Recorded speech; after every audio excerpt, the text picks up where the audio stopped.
இயேசுவின் நாமத்தினாலே உங்கள் ஒவ்வொருவரையும் வாழ்த்துகிறேன். இன்றைக்கு லூக்கா எழுதின சுவிசேஷம் 1ஆம் அதிகாரம் 37ஆம் வசனத்திலே தேவனால் கூடாத காரியம் ஒன்றுமில்லை.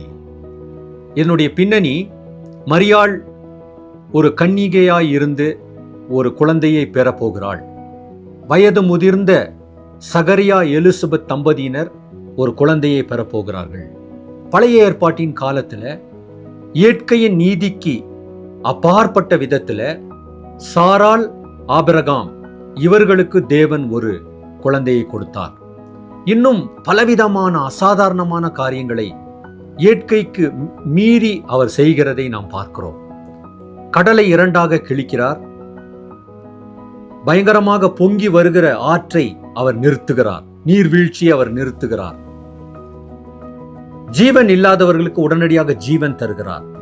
இப்படிப்பட்ட தேவன், அவரால் செய்யக்கூடாத அதிசயமான காரியம் ஒன்றுமே இல்லை.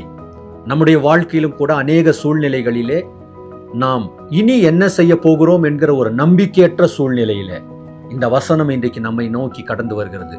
தேவனால், என் இரட்சகரால் செய்ய முடியாத ஒரு அதிசயம் இந்த உலகத்தில் இல்லை. ஆகவே எல்லா தடைகளையும் அவர் உடைத்து நம்முடைய வாழ்க்கையை அவர் மாற்ற நம்மால முடியும். அப்படிப்பட்ட தேவன் நமக்கு உண்டு. அந்த தேவனை நாம் அண்டிக் கொள்வோமாக. ஆமென்.